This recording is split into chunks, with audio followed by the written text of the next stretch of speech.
Hey guys, welcome back to the Compass Games Learn to Play series. Today we welcome designer Art Lupinacci, who is going to teach us how to play Russia Besieged.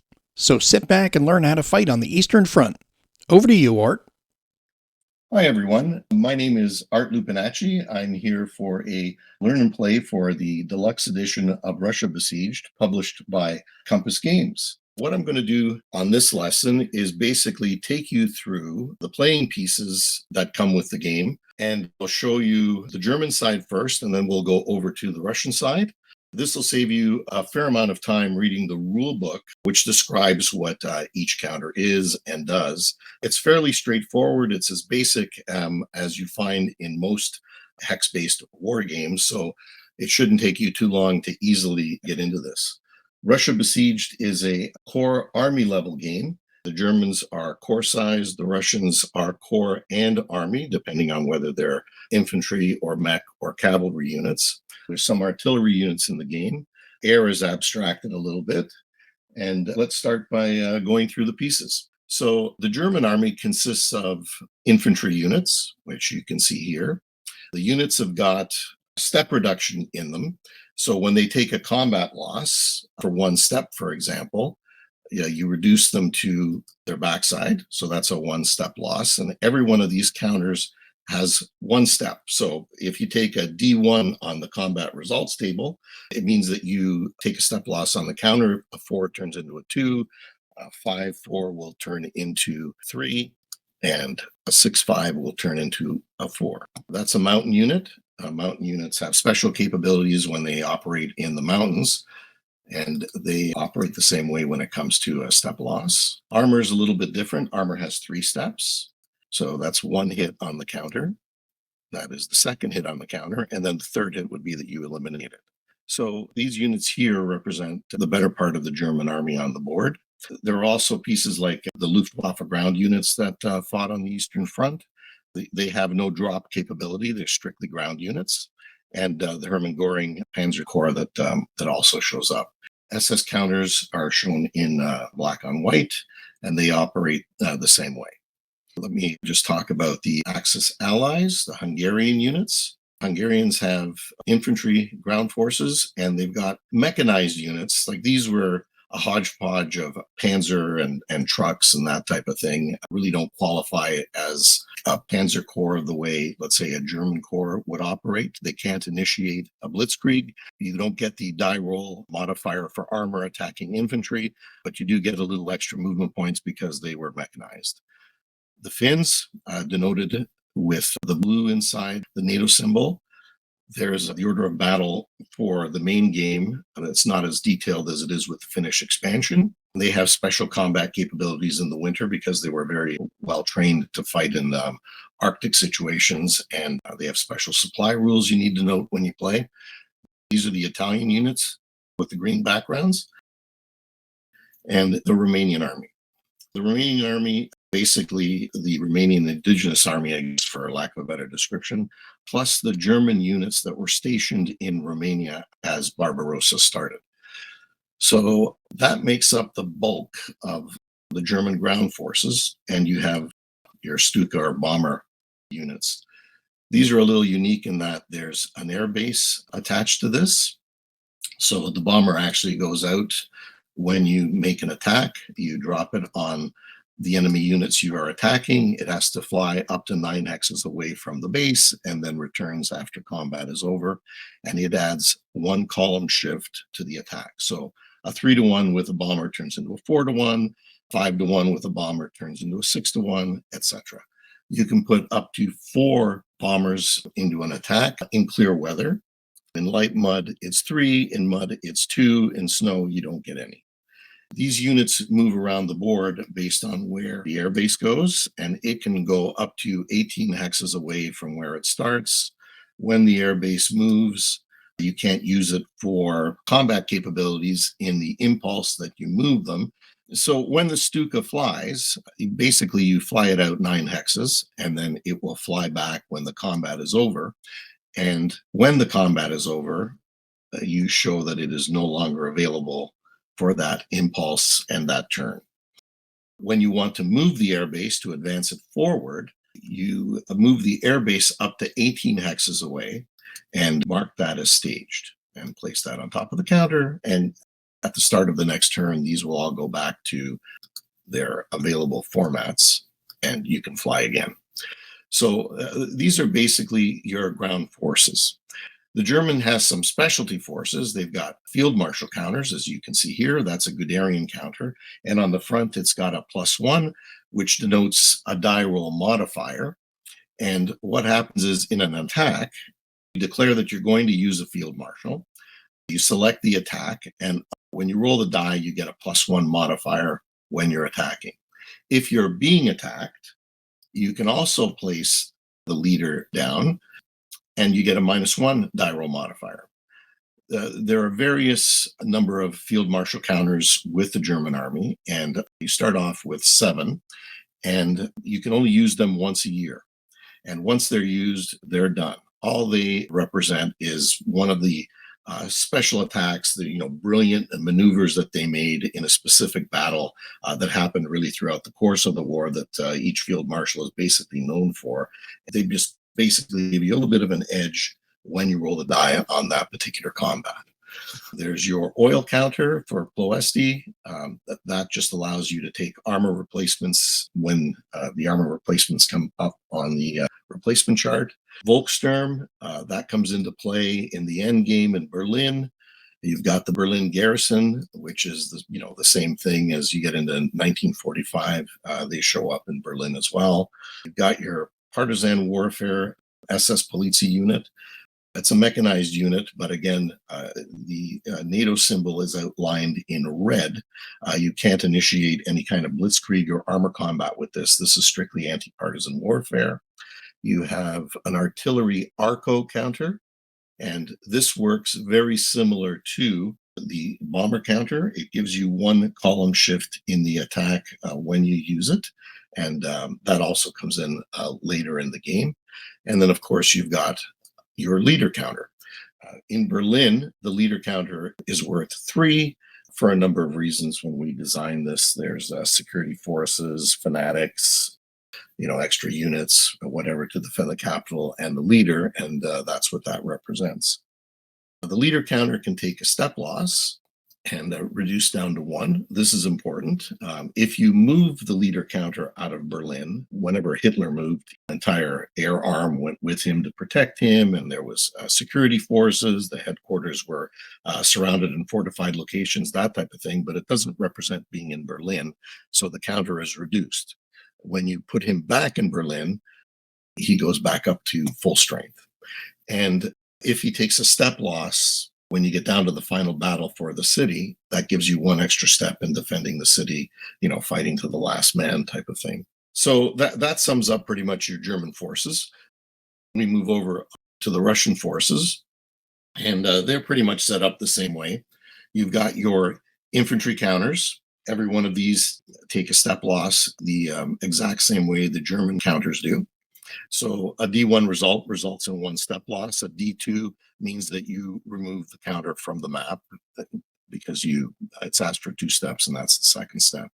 And so there are 4 different types of regular army units, and they come in steps from 4, 5, 6, and 7. You've got guards armies. These are more powerful. They come on later in the game. There are mech units that start off early in the game, and then you start to get into the armor, guards armor. And again, these have the different steps. That's the 3rd Guards Army, and that's the most powerful guards unit on the board. And you get a number of these as the game progresses. They also have artillery units. There are cavalry units, and then guards cavalry units that come on in force as the game progresses. These are actually quite powerful because they have a good combat factor and they have excellent movement, and you can stack 3 in a hex as opposed to 2. The shock armies are an interesting feature in the game. These do not start the game on the board. You have to build up when they become available. In the early part of the war, these were paper tigers, and that's reflected by the low combat factor. And in order to make one of these, what you've got to do is combine a mech unit with a Russian infantry army, and when they're combined in the same hex, you pay a couple of oil points from your war economy, and you take these off map. And when you move these off map, you replace them with a shock army. And the reason why you want to do this is as the game progresses, you can start to increase these by paying oil to make them stronger. And they increase in size. And as you can see, at full strength, they become a very powerful unit. When they take a step loss, they step loss the same way as a regular armor unit. So let's say one step loss goes down to this, two step losses, and eventually it's eliminated. But when it's eliminated, this just goes back onto the OB card, and these are the two units that get put in the replacement pool because it's actually these two units that are eliminated. So the special units for the Russians are there's a paradrop capability in winter months. There is the leader counter Stalin that works exactly the same way as the German leader counter, and it has one step reduction as well. There are field marshal counters, not as many as the Germans, but the Russians have them as well. And again, plus or minus diral modifiers.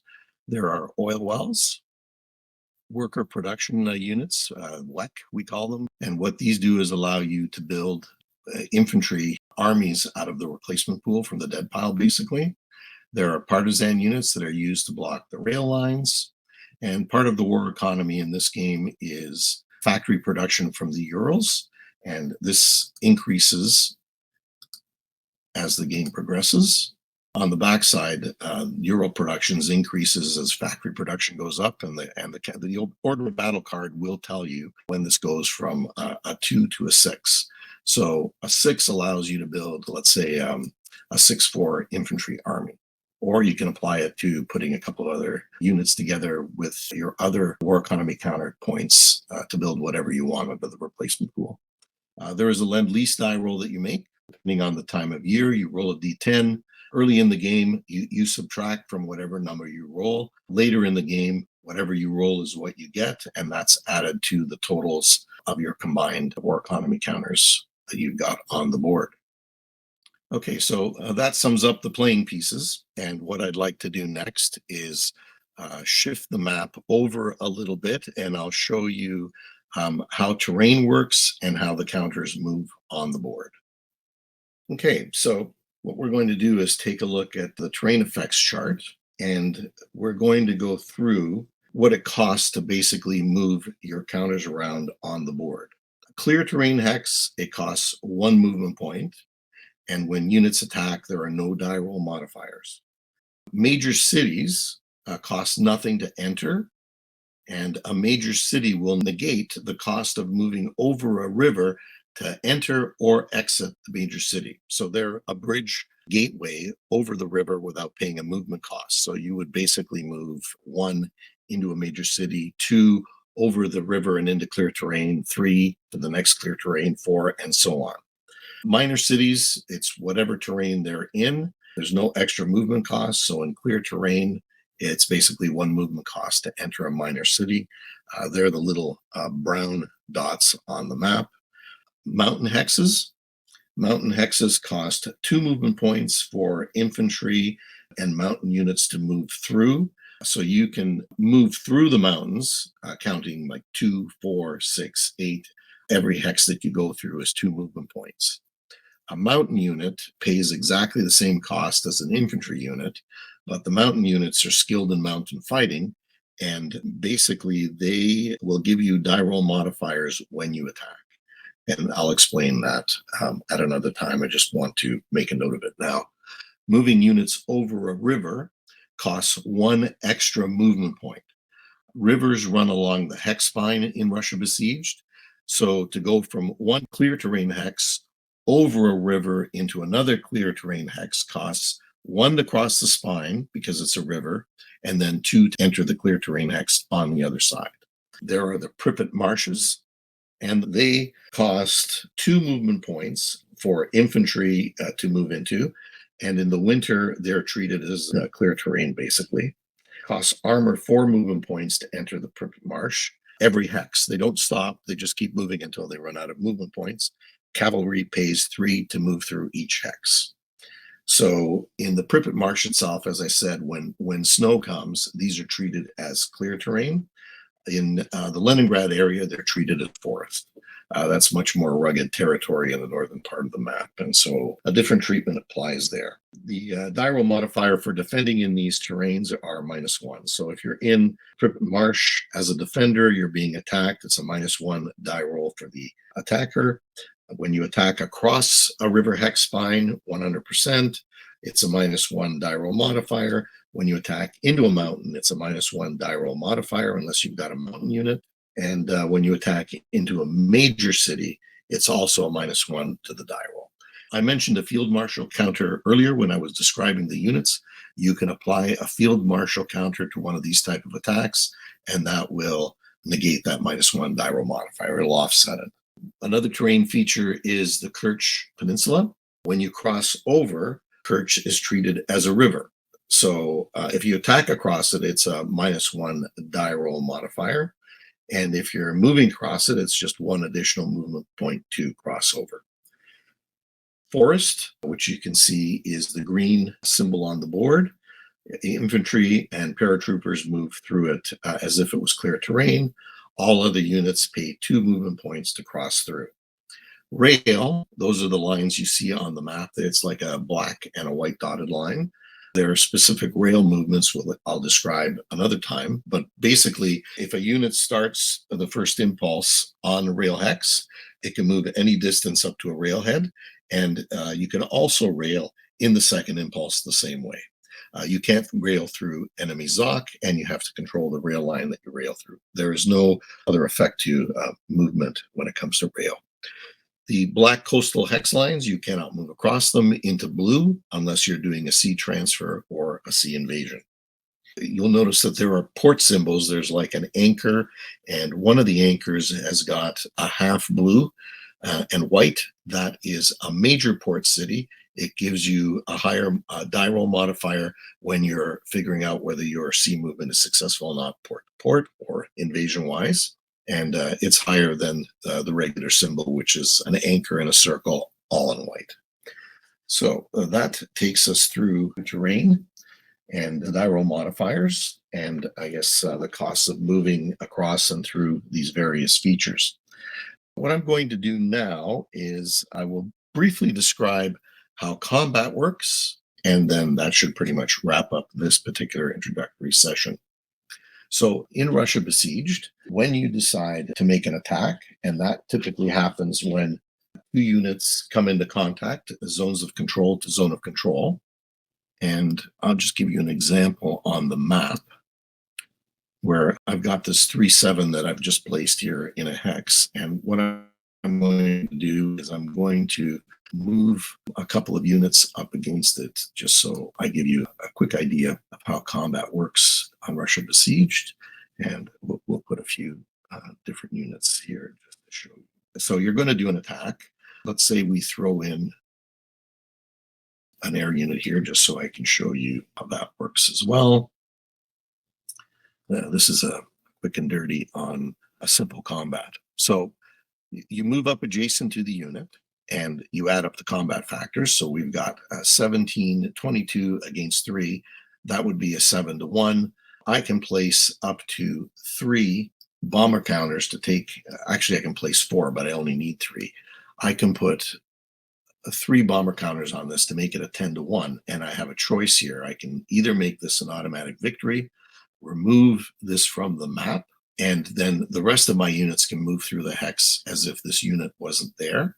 Or I can choose to go to the Blitzkrieg attack table, and I can choose to do a Blitzkrieg attack at 10-1 on that table. And if you take a look, the Blitzkrieg attack table does not have as many results listed on it as you do on the regular combat results table. So the reason that is on regular CRT, if I roll the die on 7-1, this unit will pretty much disappear with the +1 die roll modifier for armor against non-armor. So the worst result I could get is a D3. This is a 2-step unit. Because it can't pay the third step, all these units can take the hex and they would just move in and advance one hex.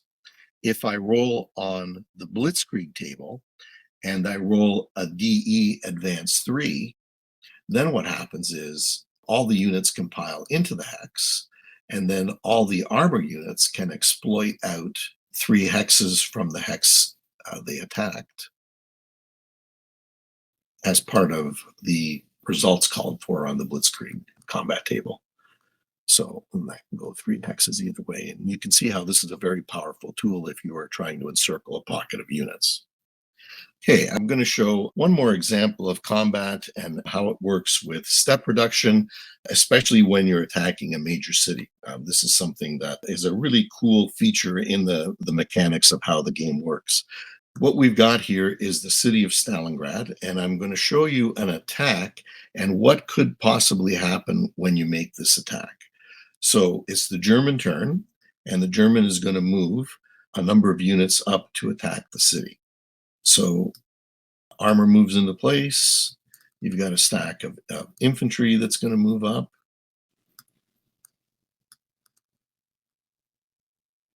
Okay. All right. And so what the Russian has in the city is 12 points.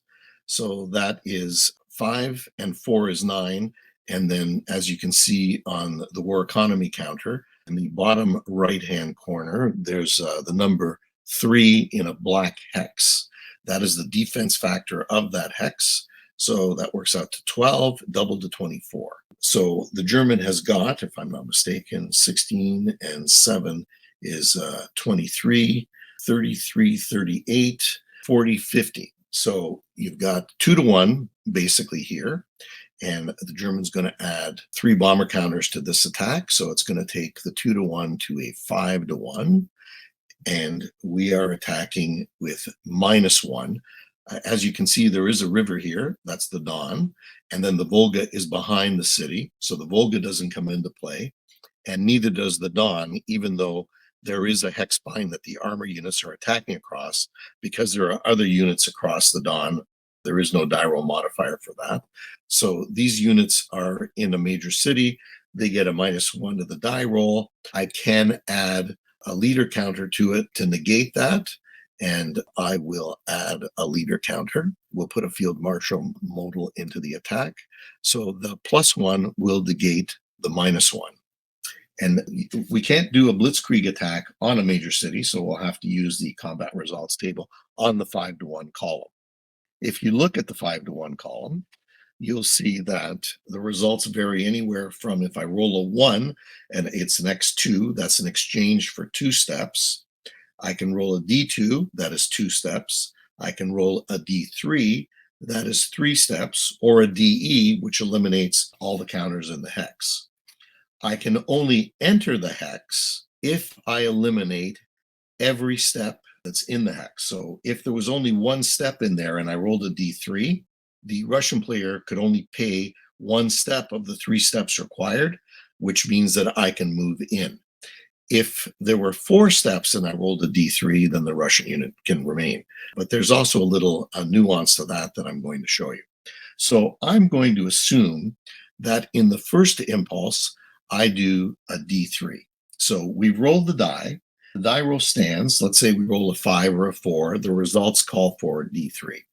So we fly the Stukas back to their air base when combat is over, and the field marshal gets put into the spent pile, and then we apply the losses that were called for by the combat results table.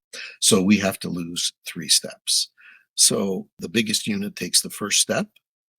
The second unit will now take the second step. So we've taken D2 out of D3. So we have to eliminate 1 more. So we are going to eliminate that counter. And these units have to retreat. So in this case, I don't want to retreat. So what I can do is I can eliminate this unit, and the worker unit stays in the city, and the German has to repeat the attack in the second impulse. Now, in this case, it's pretty much an automatic victory, or pretty close to it. it's a given that this unit will die in the second impulse. If this attack happened in the second impulse, then what can happen is the German does not take the hex because you have a survivor. And even if this unit was eliminated and it's the end of the second impulse, and eliminated because it has, let's say it had 2 steps remaining here. Let me just set this up for you. Let's say that the results call for a D1. So a D1 would work this way. You take the step and then you retreat. So I can retreat to there. And because I've met the results of the combat results table, these units do not advance. In the Russian player turn, when they start to move, they can move back into the city. In other words, they can reinforce the city again, and the German has to repeat the attack all over again in the next turn. So that's an example of how combat works in the game. I wanted to talk a little bit about the material you get in the game. There are a lot of charts. The game comes with an air combat chart, combat results table, replacement tables, movement tables, that type of thing. And it looks quite daunting at first, and it isn't. It becomes second nature fairly quickly. I'm going to draw your attention to the weather table, for example. Weather in Russia Besieged works whereby you roll the die at the start of each turn. So the German player rolls the die. Let's say it's the September-October turn, and he rolls the die, D10, and let's say he rolls a 6. And if you go across on the 6, you will see that in September, the weather is clear, and in October, it's light mud. So each impulse in the game, and it's 2 impulses per player turn, has weather for each impulse called out for when you roll the die. So in clear weather, you get full movement. In light mud, armor moves 5. In the second impulse, armor moves 3. Infantry for the German moves 2. Axis armor and mech units move 2. Axis cavalry and mountain corps move 1. And Finnish units move 2.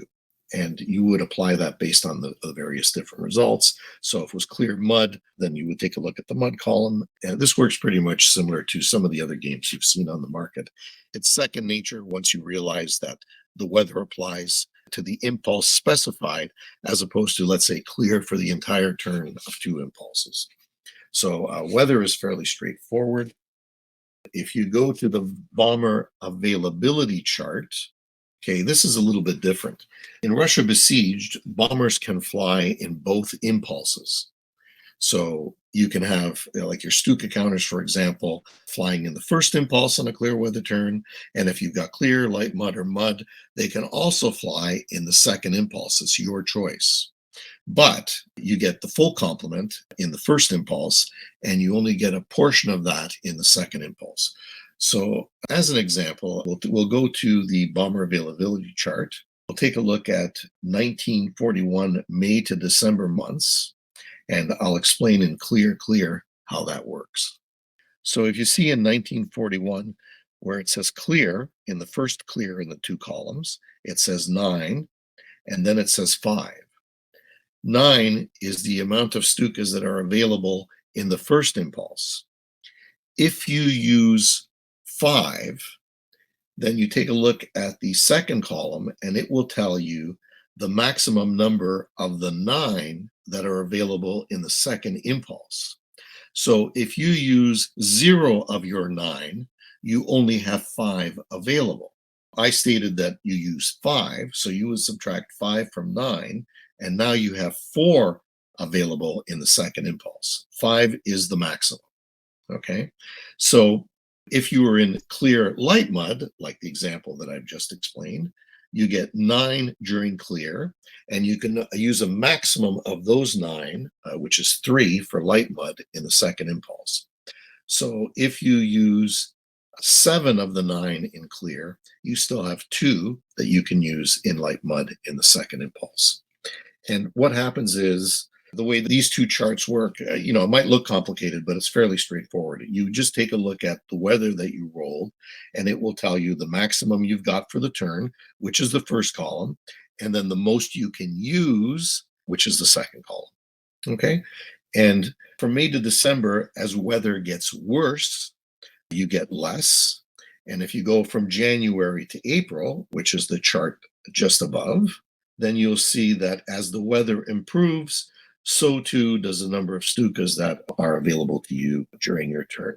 Later in the game, the Russians get Sturmoviks and their bombers as well, and it works exactly the same way as the Stukas work. So that's the bomber availability chart. Fairly straightforward. We're going to move now to the updated Axis replacement schedule, which comes with the Finnish expansion.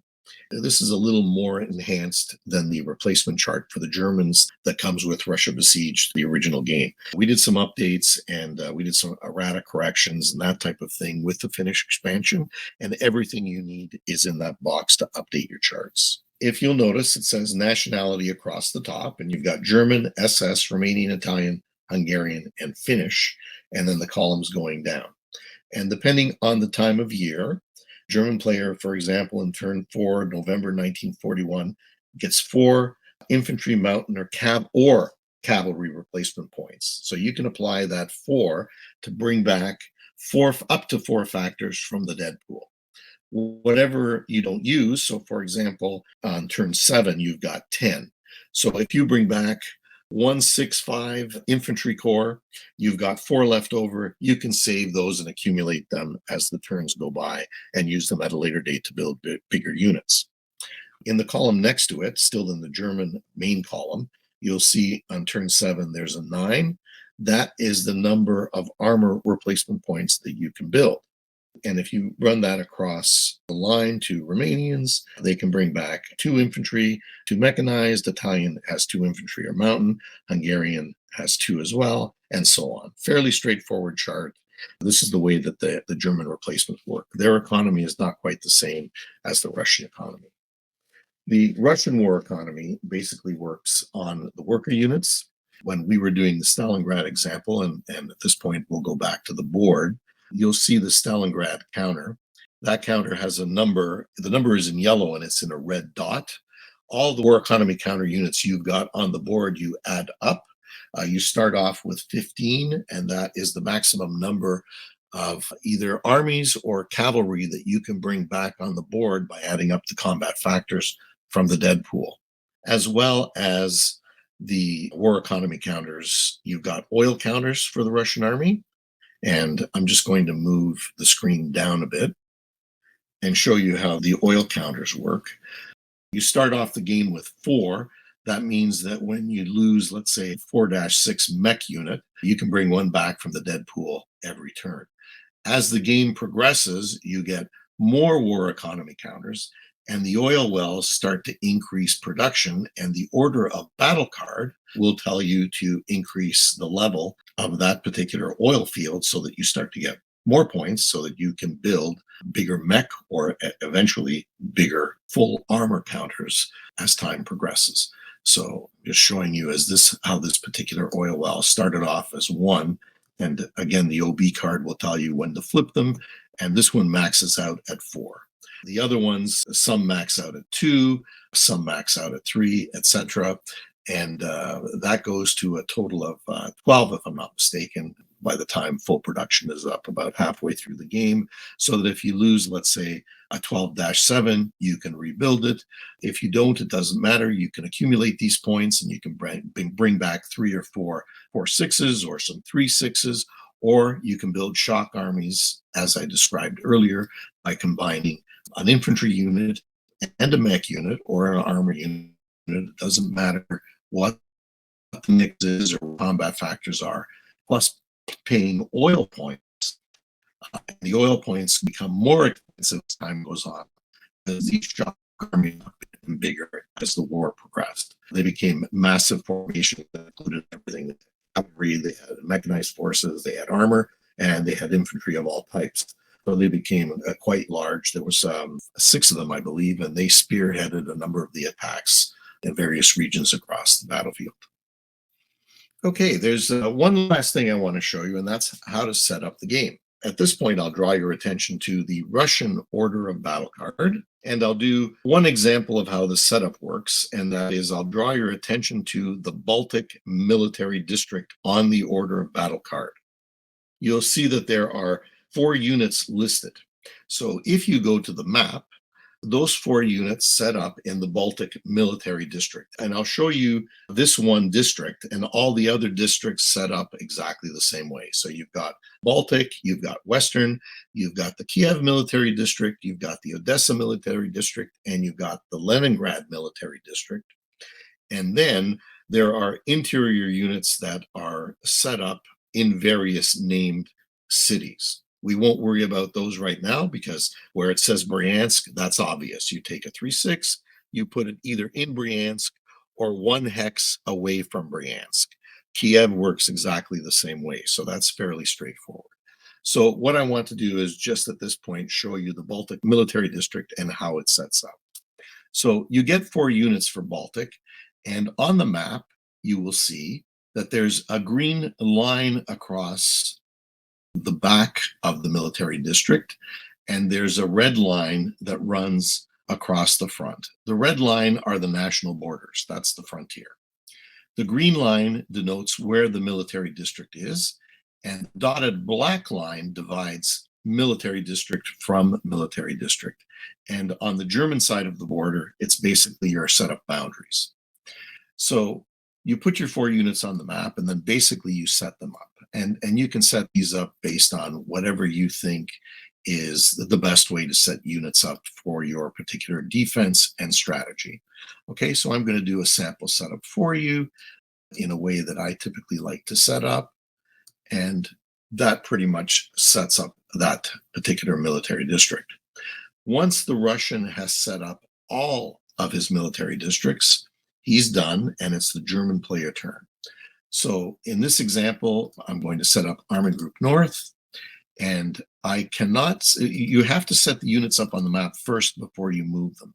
So be careful where you put them because they have to be in range of where they want to go. And basically that has to be the military district that they are opposite. So Army Group North has to attack the Baltic Military District. This isn't like some other game where you can take your entire armored force and set it up in Romania or set them up in Hungary and then go to town on the second impulse. This game doesn't work that way. The Russians have to set up historical, which means the German have to set up reasonably historical to match that. Otherwise, it's not the Eastern Front. You know, I think Stalin once said, everybody assumes that if the Germans did this, we would have just rolled over and died in this particular situation. And the Russians didn't. Whatever the Germans did, the Russians reacted. Whatever the Russians did, the Germans reacted. So we're trying to simulate the invasion of the Soviet Union. And because, you know, I'm trying to keep this as historical as possible in my design, you have to set up Army Group North opposite of the Baltic Military District. Once the first impulse is over, then the restrictions are off, and then the game flows, you know, as fate takes it. So in this particular case, we're going to set these units up, and we'll put our armor, let's say here. We'll put our infantry, let's say here. And of course, our air units will set up in Königsberg, which is roughly within the boundaries of where they're supposed to set up. I can put them in Danzig as well. It doesn't matter. Once my forces are set up the way you see them here, then I can move. So I move my infantry. We're going to attack this particular unit. So we're going to pull up our 5. We're going to take our armor.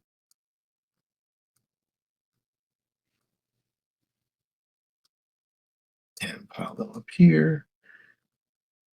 And the German can stack 3 high, so we're going to take advantage of that.